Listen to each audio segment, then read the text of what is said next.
Are we live? We should be live. We are live. Fantastic. This is great.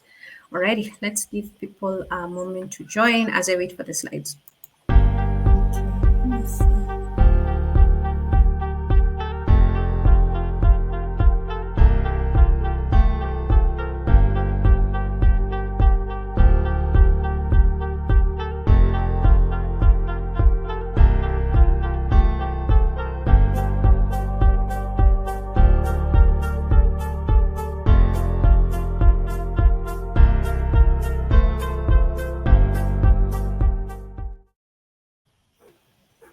Alrighty, good evening, good morning, good afternoon. Welcome everyone from wherever it is that you are joining us from. Hi Grace, how are you? I'm fine, Noeline. How are you? I'm good. I'm doing very good. It's a good evening. Alrighty, thank you. Thank you Yes. so much for making the time and joining us today. I'm just going to start off by Mm-hmm. introducing myself and introducing you and introducing Safe Space. So just give me a moment.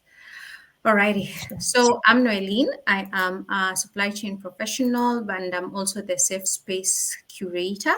So Safe Space is an open and free forum for us to gather and share and learn here on LinkedIn. It is a space to be seen, to be heard, and to be cared for. It is also a safe environment to share our personal thoughts, our feelings, and our experiences without fear of judgment and or retaliation. It is a space for us to learn together. So those questions that you have and you don't know who you're supposed to ask, how you're supposed to ask, if there'll be consequences for asking, do ask on DM. For the sake of again being in a safe space, and I will ask for you. And if I do not know the answer, I will get a subject matter expert who is going to be able to take us through to teach us or to answer your question on whatever it is that you have questions on. Today, I am joined by Grace Kariuki. Grace, say hi. And I'm going to put you center stage Hi. as I introduce you. So Grace is, give Yes. me a moment to put her as a center solo layout. There we go. Grace is a seasoned marriage and family therapist whose passion is to empower individuals, families, organizations, and in turn, the society to live authentically and to be able to effectively and successfully navigate through life transitions. She has been able to live out her passions both in the US and in Kenya. Her overseas experience has given her a unique edge to relate to and effectively work with individuals, families, and organizations from diverse populations. Grace holds a Bachelor of Arts degree in Christian ministry and a Master's of Arts degree in marriage and family therapy. She is a registered member of the National Certified Counselors in the USA, as well as an accredited member of the Kenya Counseling and Psychological Association. While practicing in the US, she was a duly licensed clinical professional counselor with the states of North Carolina and Maryland. As a professional therapist, she is committed to providing client centered support to inspire, empower, and enable her clients to reach their goals. She facilitates personalized therapy sessions for individuals, couples, families, and organizations.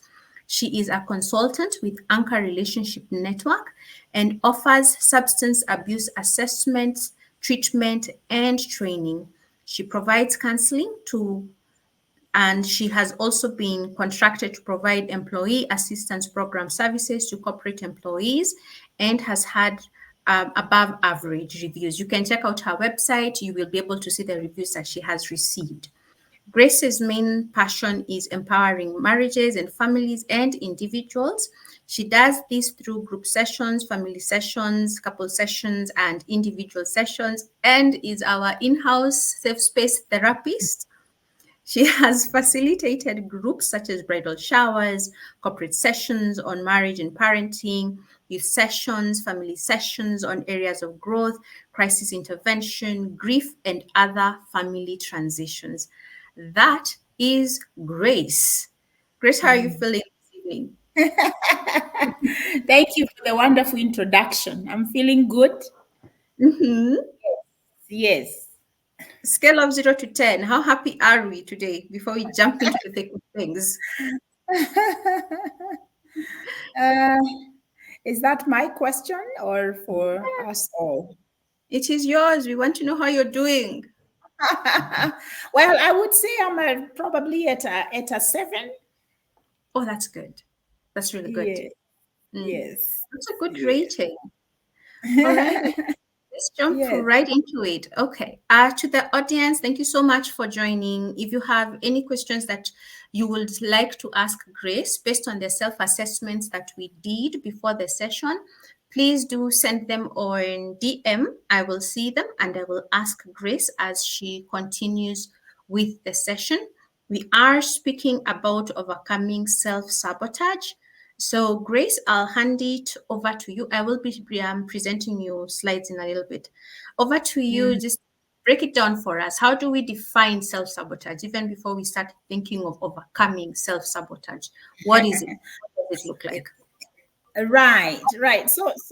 By definition, self-sabotage is a pattern of negative behaviors that people engage in that prevent them from moving towards their goals in life or moving forward. It is also a behavior that when you get where you get in the way of your own progress or Mhm, advancement in any area of your life. So, and then you end up engaging in activities that stop you from accomplishing a goal in your personal and professional life. And also, you indulge in destructive behaviors that impact your total well-being. So basically, that's a definition of what self-sabotage is. So it's a pattern of negative behavior, and we can say that your behavior is usually motivated or triggered by your thought patterns. So we can also say it's a pattern of thinking mhm, that you're not going to be able to be successful. You are afraid of failure. You are perfectionistic. Things have to be done a perfect way. You have a lot of fear of the future. And so you mhm, keep telling yourself, what if it doesn't work? Predicting the worst case scenarios mhm, can cause you to really self sabotage because you're saying that you are already making the prediction that you are not going to be successful. So that is basically what it is. And I want to say that we do have what we call risk factors for self mhm, sabotage. And one of it is negative experiences from childhood, including it's not just parental, because it can be parental neglect. It can be growing up in a space where there was a lot of chaotic experiences with caregivers, but it can also be rivalry between siblings where either parents are comparing children or a child is being made to feel inferior because they are not doing so well in life like the others. And then a relationship trauma where a person has experienced quite a bit of intimate relationships where it has been abusive or it has been the relationship put them down, made them feel less than. mhm, That can also create a feeling of self-doubt and low self-belief and confidence. And then other relationships like friendships, like teenage friendships where, this whole idea of having cliques at school and you can't join this one because your body is not right, because your dressing is not right, or you don't come from the right village or town or family. Those kinds of things can really cause somebody to self-doubt and to have a low self-belief such that they are not able to believe they can do it. And so they are constantly afraid of judgment, afraid of failure, afraid of not being good enough. And even, we should say, even in religious circles, church, depending on what that experience is, can cause a person to self-doubt, including their relationship with their higher power. They also kind of doubt whether they are completely acceptable to them. Job experiences. I remember my very first job. I was actually, it was a textbook center in Sarit Center, and I had just come from the village. And so I had an issue with spoken English and confidence speaking up. And so I didn't even last more than 2 weeks because I couldn't talk to the customers because of feeling intimidated, feeling timid. And that can color somebody's life. And so it's good to kind of look at your life, and really ask yourself, if I struggle with self-sabotage, what would be the precipitating experiences and events that I have gone through in life? So let me take Okay. a breath. Sorry? I said, let me take a breath. Okay, all right. So you've really said quite a bit in these first few minutes. And maybe we'll Yes. just take it back up from the top again, where I'll ask, so this is what self-sabotage is. How does it usually manifest? Like, I'd seen one of your posts where you'd say perfectionism is actually a form of self-sabotage. So Yeah. my question then becomes, what forms does self sabotage take? And what Mm-hmm. usually is the trigger for that exact form of sabotage, self sabotage? Mm-hmm. And how do I, as an individual, overcome the specific form of self sabotage that I am subjecting myself to? Okay, so we have we actually have different kinds of self-sabotagers. So we have the avoider, and this one focuses on the positive and pleasant while avoiding difficult conflicts and conversations. So this person will avoid conflict at all costs and will say yes to things just to avoid conflict. Now, this person is going to downplay importance of real problems and tries to deflect others, and has difficulty saying so. So they are going to use passive aggressive ways of avoiding to do what needs to be done. They are not risk takers. They are very afraid of taking any risks. You will see them resisting others through passive aggressive means rather than directly. So silent treatment, avoiding to talk to people, avoiding picking up the phone, avoiding going to places. They will have excuses for anywhere they feel that going there is going to cause them some sort of discomfort. And then they of course, they lose themselves in comforting routines. So they're mediocre. As long as I'm comfortable, I don't need. This is fixed. We should not try to create any conflict here. Let's keep it like that. And then their thought patterns, usually this is too unpleasant, and I don't want to deal with it. I need to just find a place where it's comfortable. So they will lose friendships because of conflict, because they are not willing to deal with conflict, but they can stay in friendships that are adding no value to them because they are afraid of the discomfort of having to walk away. So, in other words, what we are saying is that they are the avoider is going to be avoidant in anything. They procrastinate. They are not going to accept to work through things because their process of working through those things is too painful for them, and they are trying to keep control. They are trying to make sure that things are in control. Then we have the person who we call the pleaser. And the pleaser indirectly tries to gain acceptance and affection by helping, pleasing, rescuing, and flattering others. So they are going to reject and ignore their own needs.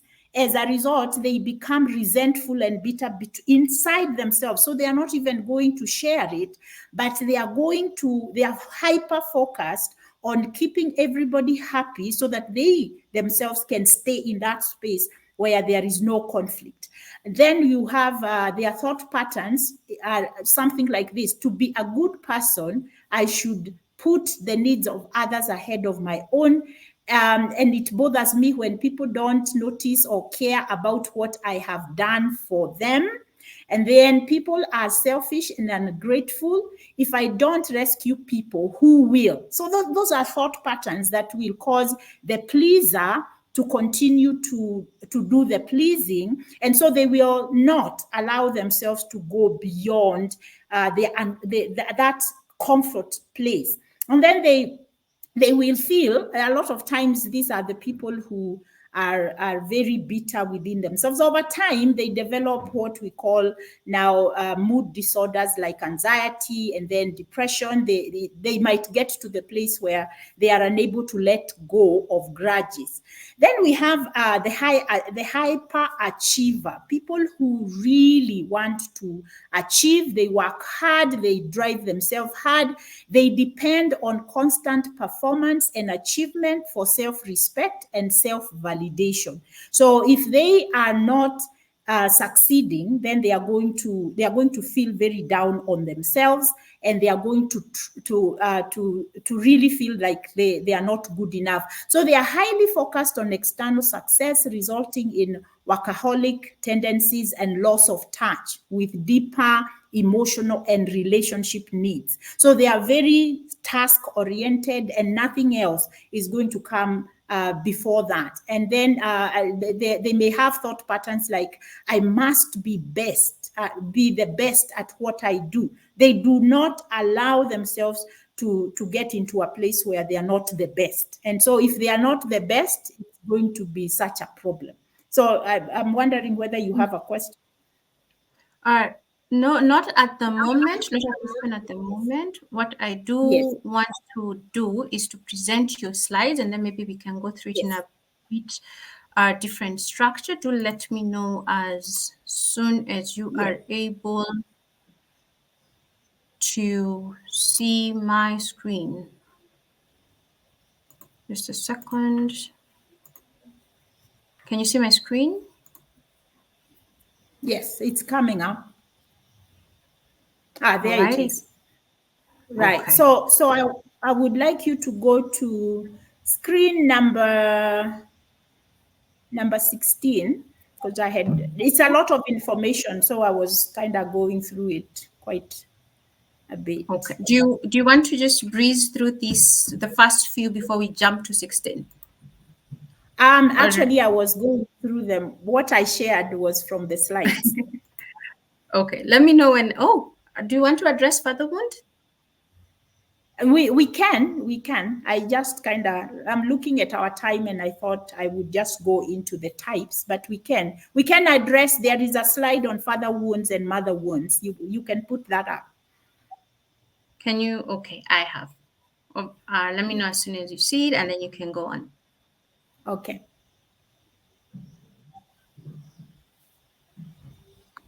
Do you see it? No, not yet.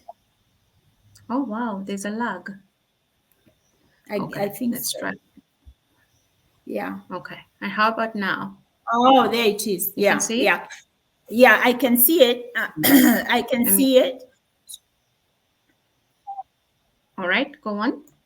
Okay, so the part of the root cause for self-sabotage can be experienced with parents, and if you have a father wound, you struggle with self-esteem and low confidence, and this is because kids tend to own other people's feelings. It's my fault. So if you are not experiencing a connection and a healthy connection with your father, you might personalize it. It's my fault. Or if it has been expressly said to you that, and things like wewe ni mjinga, those labels like that will really affect you. And then anxiety, I'm not good enough, the fears that we have where we self-doubt, when we self-loathe, and then we develop imposter syndrome. And imposter syndrome is actually the belief. It's a belief. It's a psychological and emotional belief that I am not good enough. And so even when I have evidence that I am good, I reject the evidence, and I just have my own belief. And then the depressive and low mood, which is usually internalized anger.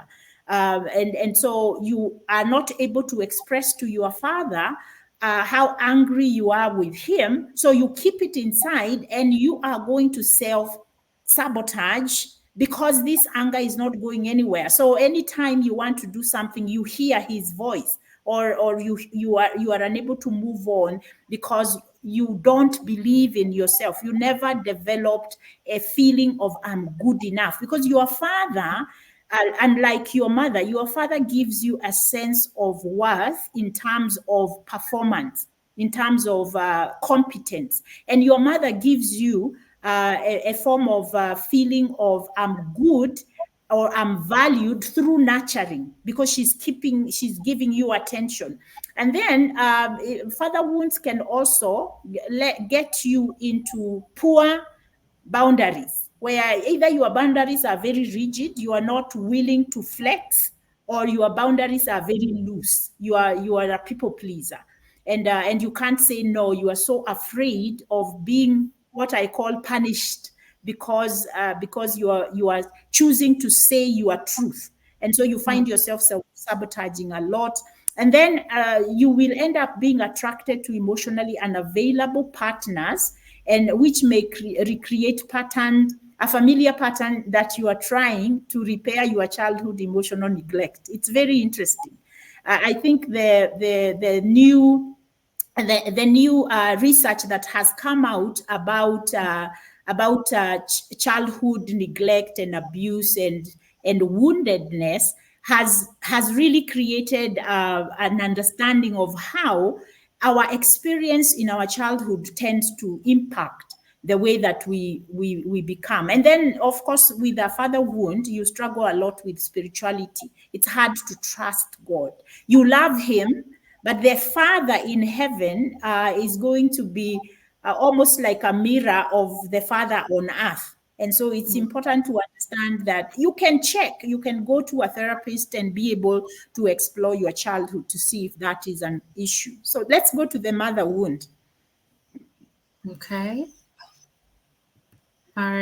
Impact of mother wound on men. Can you say this? Yes, I can see Okay. it. Now, that one on men is about confusion about authenticity. And again, there is poor boundaries with that. Then trust issues. Men can develop I don't trust any woman attitude. But when you look from the outside, he seems to be very close to his mother.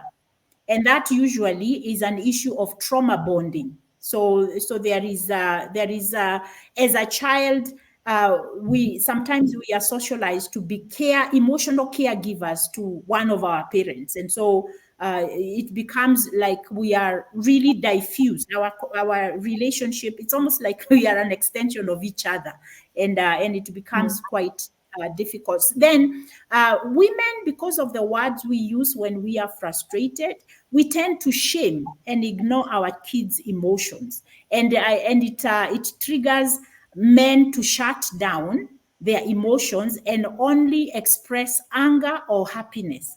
So they don't have the in between. And they have an inability to identify what they feel, and therefore unable to self-soothe. So if I cannot identify what I'm feeling, I am not going to be able to self-soothe. So what am I going to do? I'm going to project out, and I will hurt the people I love, and then I will have very volatile relationships.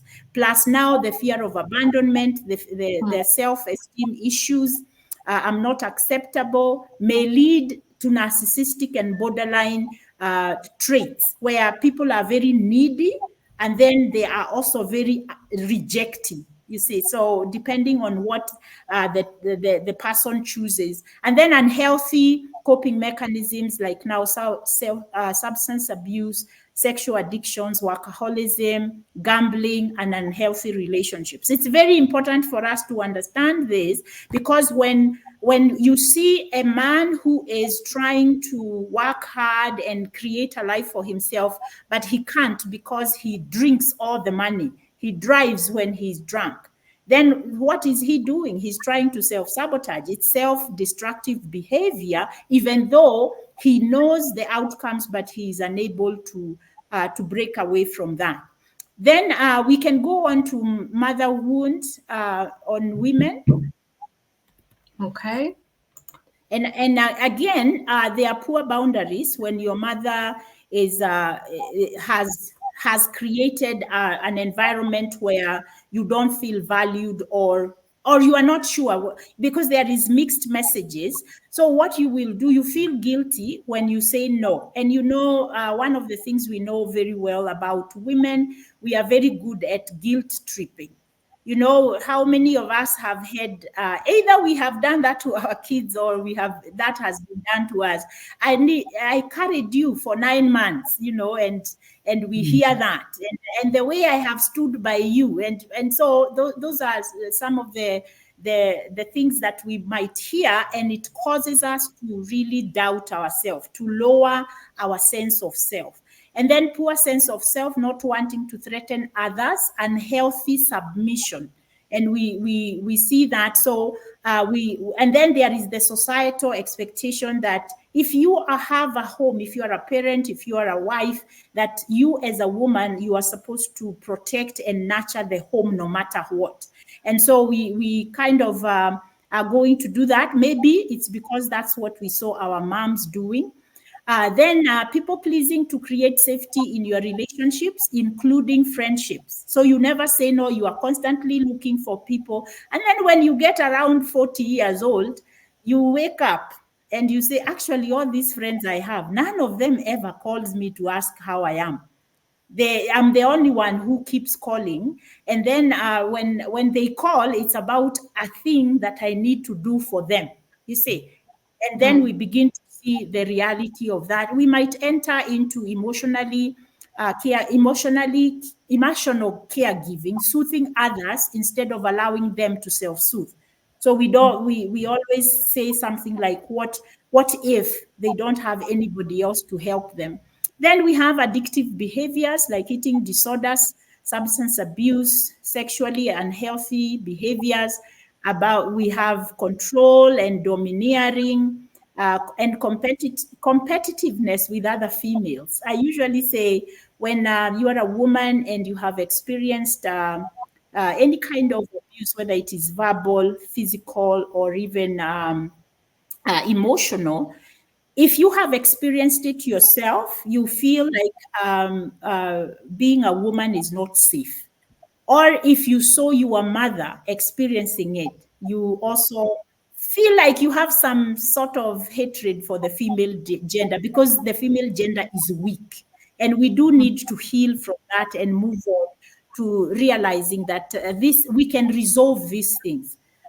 So signs of self-sabotage. Let me read this very quickly. The conflict avoidance, I spoke about that earlier. Coping mechanisms to help us survive safe environments. Then inner critic, self-judgment, and comparing ourselves with others. And then this one is a big one, especially for people who are more melancholic and introspective. They tend to ruminate on regret, guilt, and past mistakes. And then they also are unable to show grace to others. And we can't give ourselves grace, and we are not unable to give grace to others. And then feelings of shame. I'm not good, something is wrong with me. Those are some signs of self sabotage. And I have some more. You have low self esteem and rarely take chances. Fear of failure and is constantly on your mind. Or sometimes it is the fear of success. What if I succeed and then I fail? So instead of doing that, it will be so embarrassing. So we enter into shame, and we will avoid anywhere where we think that we might succeed, and then we won't be able to maintain the success. Then your insecurities get better of you all the time. And you avoid things on your daily to-do list because you are too busy. And the busyness that you have is procrastination. It is really just doing the things that don't need to be done. They are not on your priority, but you find yourself doing that. And then you walk away from things that are challenging, preferring to be realistic. That's what we say. I'm being realistic. When really we are self-sabotaging because we don't want the We don't want to have to deal with the discomfort of taking a risk. So we can go to the next one.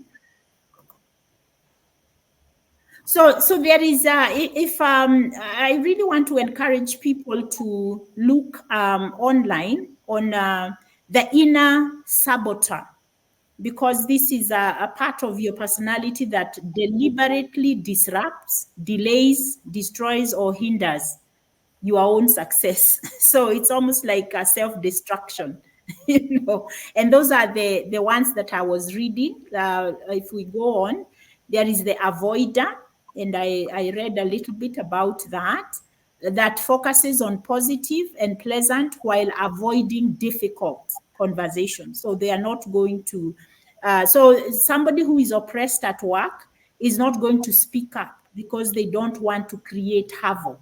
So they learn how to persevere.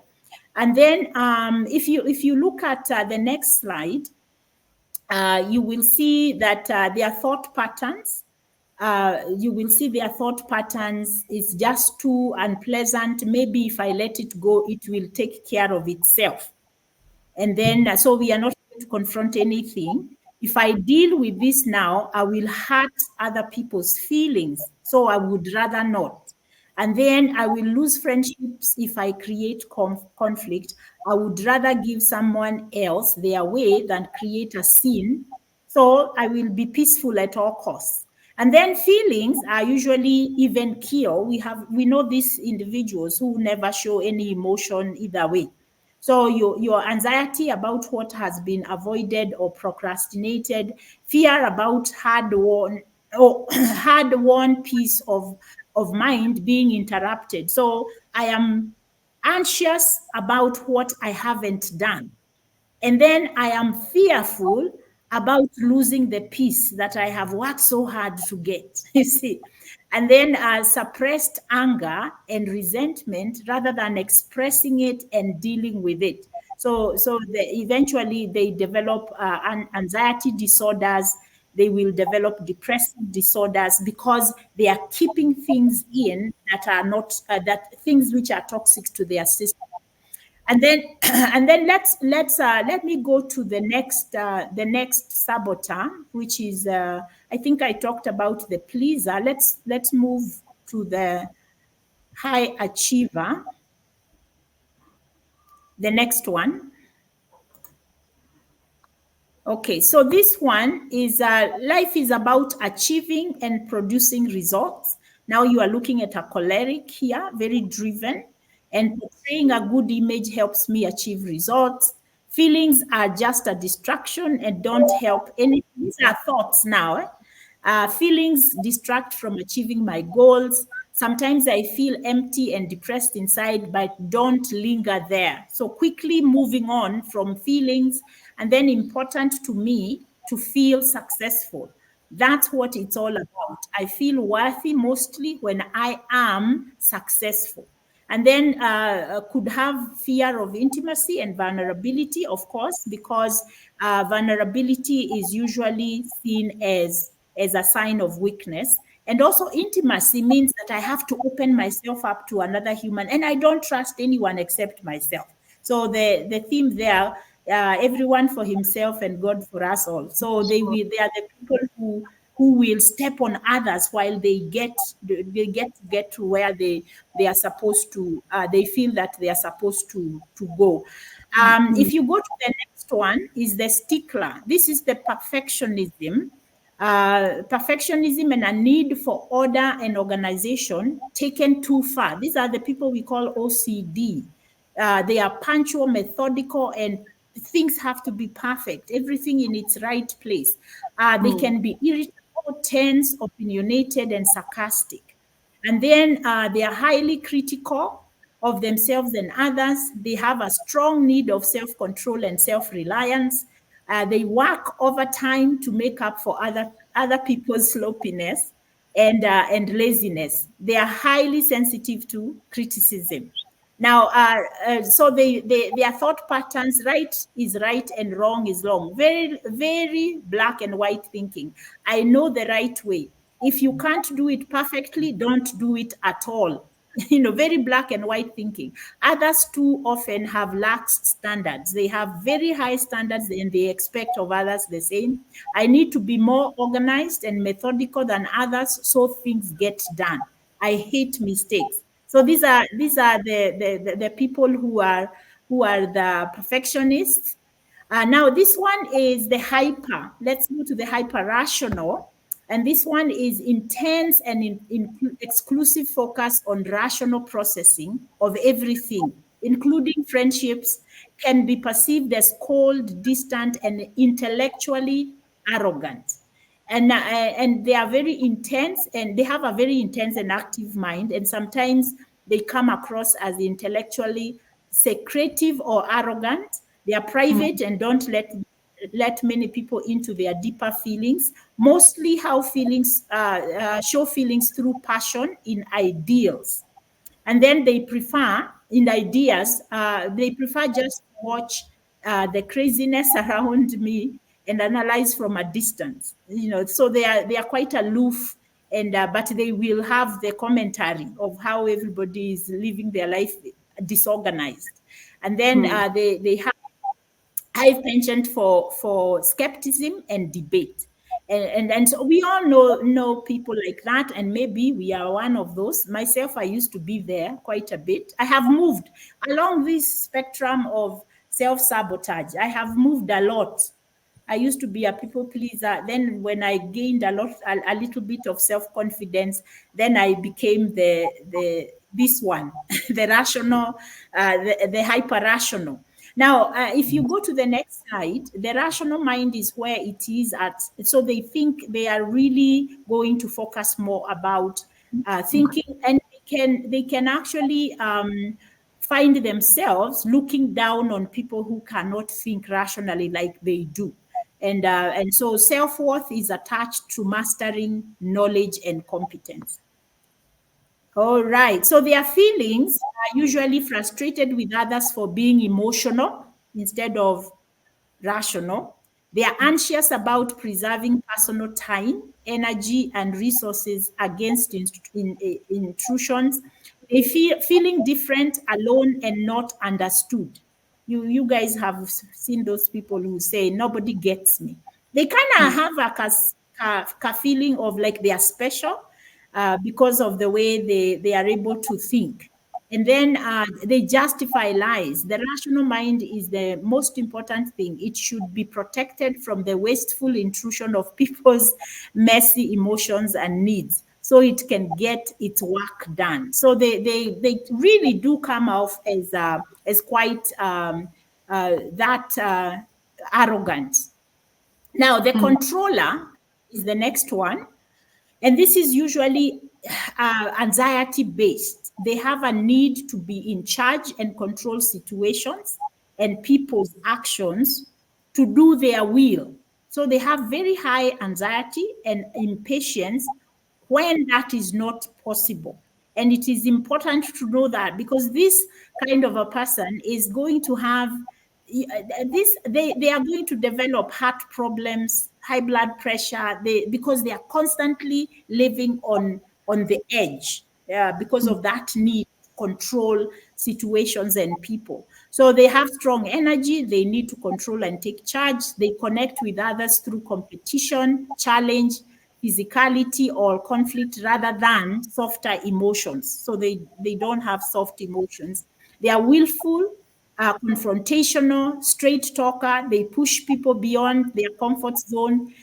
They come alive. These are the leaders and the people who drive people to get results.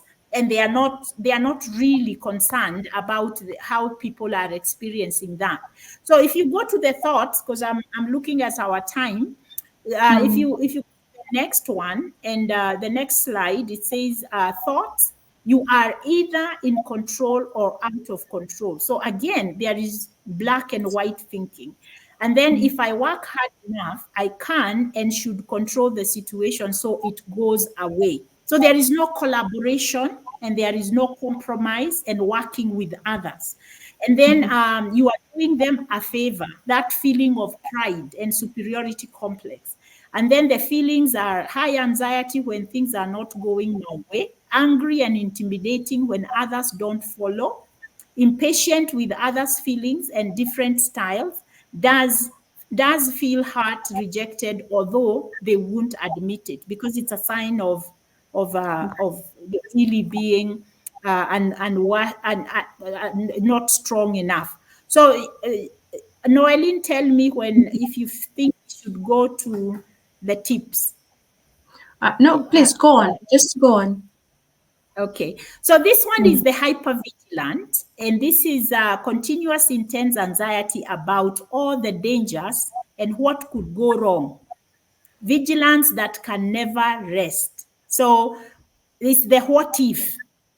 Is there, if we do that, this is going to happen, and always finding themselves more often than not predicting the worst case scenario. So always anxious with chronic doubts about self and others, extraordinary sensitivity to danger signals, constant expectation of mishap or danger, suspicious of what others are up to. They tend to make a lot of negative assumptions about other people because they don't have trust. And then Mm. people mess up, might seek reassurance and guidance in procedures, rules, authorities, and institutions. So they want, once they get that organized structure, that's where they thrive, because then they don't have to second guess what is supposed to be done. Let's go to the next one about the thoughts and the feelings. So some of their thoughts is, when is the other shoe going to drop? We all know that. We kind of are having this peaceful place, and then we are waiting for for the inevitable, which is the other shoe to drop. If I make a mistake, I fear everyone is going to jump down my throat. I want to trust people, but I find myself suspicious of their motives. What are you up to? What do you need from me? What is the payoff here? I need to know what the rules are, although I might not always follow them. And the feelings are skeptical or even cynical, often anxious and highly vigilant, and then justifying of lies. Life is full of dangers. If I don't look out for them, who will? So these are some of the feelings that and thoughts that are going on. Then we have the victim. Go to the next one. We have the Let victim. me, can you see it? Not Can you? yet. Go to All right. Okay. Now? the victim. Yes, I can. So All right. emotional and temperamental as a way to gain attention and affection. An extreme focus of internal feelings, and particularly painful ones. So they tend to play the matter. So Mm. like I am the sacrificial lamb, and I'm the one who is going to rescue everybody. Now, characteristics: if criticized or misunderstood, they tend to withdraw, pout, or sulk. Mm. Fairly dramatic and temperamental. When things get tough, they want to crumble and give up.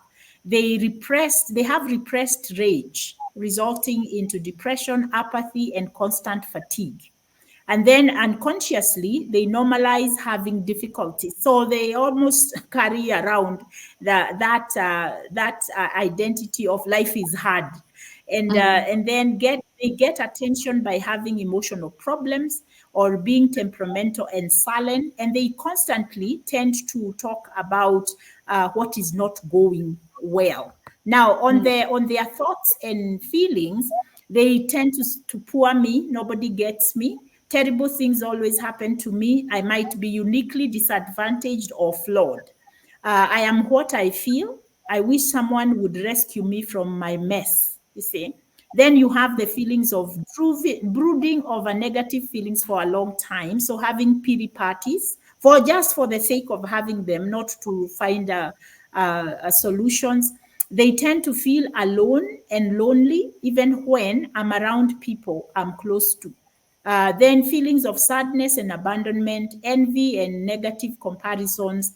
They also just that some of them will justify lies, and maybe this way I get some of the love and attentions that I deserve, and that this is a lie that they believe, because when they do the emotional control of Mm. others, then they get all the attention, and it feels good for them to get that.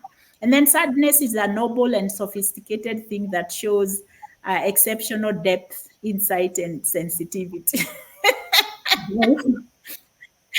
Because you see, that is very deep. It makes you seem like you are a very deep person because of that introspection, and you can explain emotionally what you are feeling. Now, this one, which is the I think it's about the last one, which is the restless. The restless saboteur is they are restless, constantly in search of greater excitement in the next activity or constant busyness, rarely at peace or content with the current activity. They are adrenaline junkies. So they have to have activity after activity. Easily distracted, scattered, stays busy, juggling many different tasks and plans, seeks excitement and variety, not comfort or safety, moves from unpleasant feelings very quickly, seeks constant new stimulation. Now, these are the people who will self destruct through using drugs of abuse and stuff like that. So, this isn't fulfilling. These are the thoughts. What is next? Nimeboeka. Let's go to the next thing. Then these negative feelings suck. I must shift my attention to something more exciting. Why can't anyone keep up with me? All this adrenaline energy I have. And then impatience with what is happening now because it's not exciting. Worried that focus on any unpleasant feeling will grow and become overwhelming. So you only live once. Life must be lived fully. I don't want to miss out. Their partners feel frustrated with the avoidance of dealing with unpleasant issues. They are constantly on the move for the next exciting thing. They constantly seek new sources of excitement and self-nurturing and pleasure, inadequate parental nurturing or painful circumstances.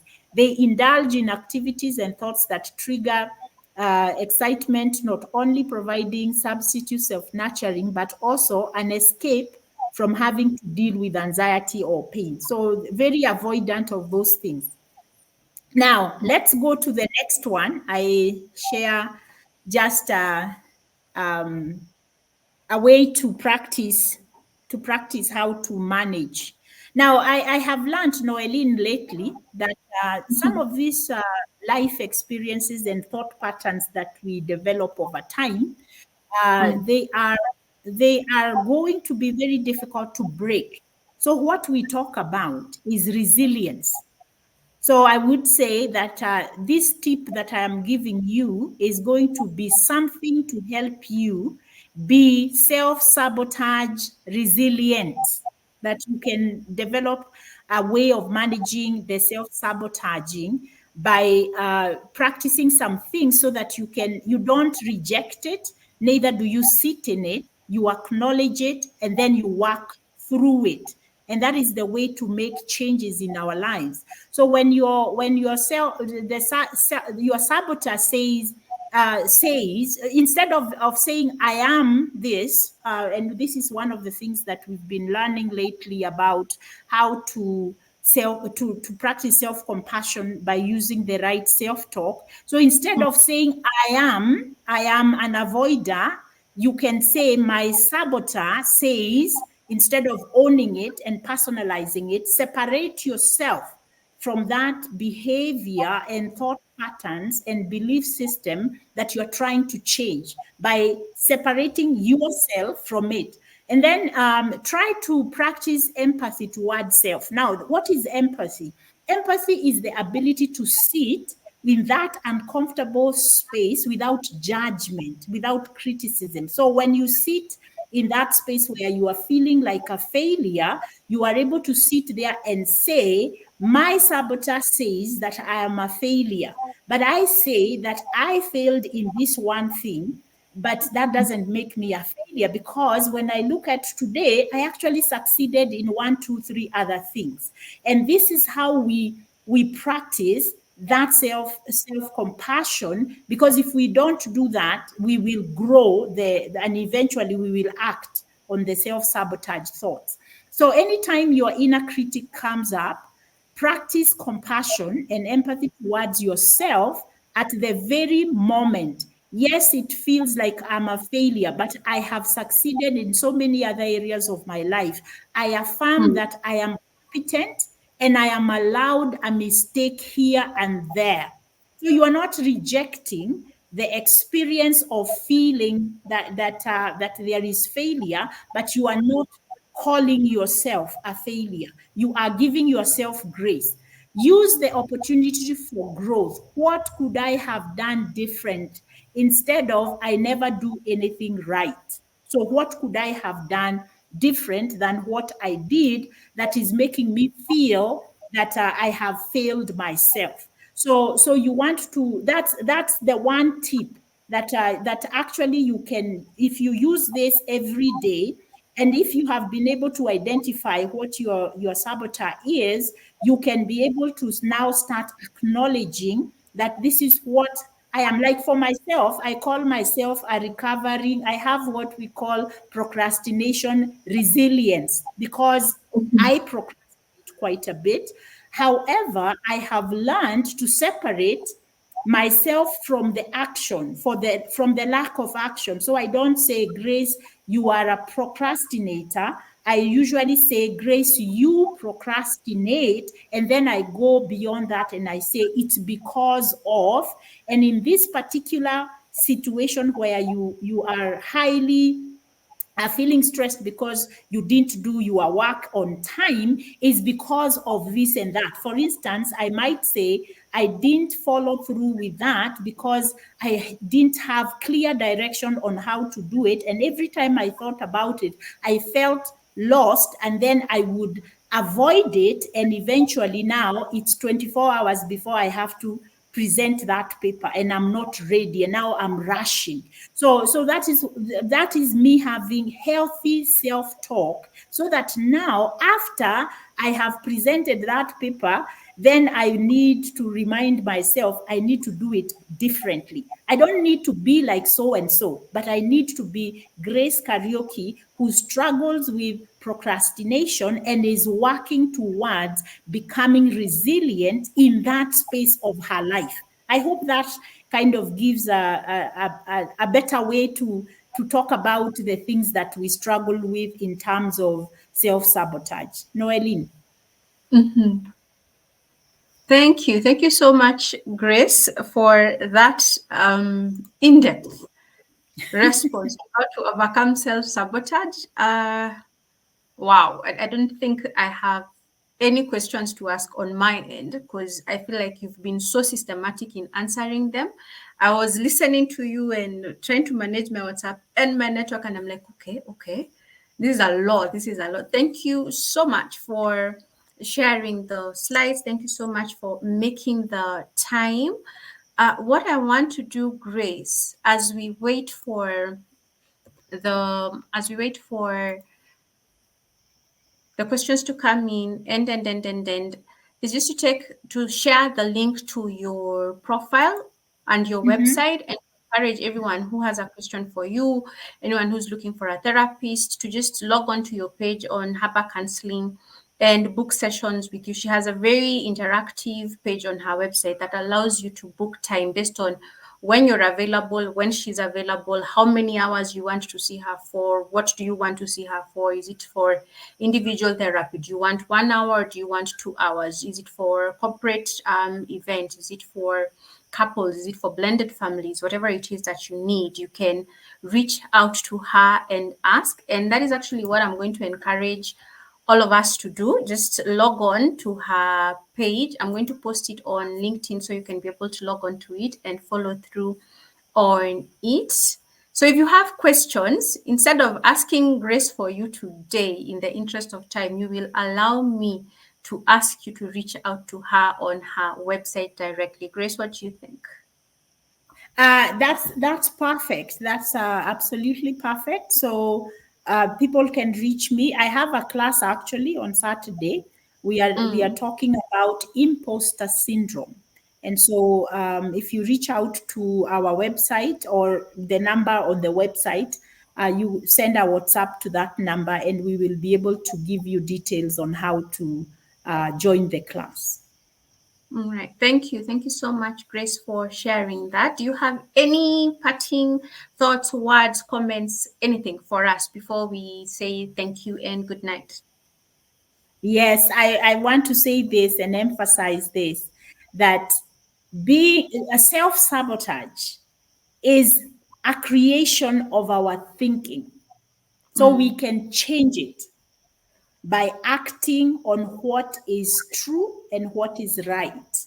And mm, so instead of second guessing ourselves, let us learn how to bypass the second guessing by acting, by doing an action. Because once we do the action, then we pass through the self-sabotage. Don't let self-sabotage keep you away. Address the fears that you have. And if you can't do that by yourself, reach out to a therapist like myself. I will be so glad to walk you the journey. mm. Thank you. Thank you so much, Yes. Grace, for sharing that. And thank you to the audience for joining this evening. Apologies for my theatrics as I try to figure everything out. If you have any other topics that you would like for me to get a subject matter expert to come and speak to us about, if you have any topics that you'd like for any wellness, well-being, mental health topics that you would like for Grace to join us to speak on, please do DM me so I can be able to just get the right person to come speak to us, schedule Grace, schedule whoever else will be coming in to speak to us. That said, thank you. Have a fantastic evening. We will see you next week on Wednesday. Grace will be back next week on Wednesday to speak about stress management. Yes? Yes. Yes. So we will see you on Wednesday next week. Thank you so much for joining. Once again, apologies for the theatrics. Learning curve for all of us. So, yeah. Thank you, everyone, and bye. Have a good evening. Bye bye. Bye.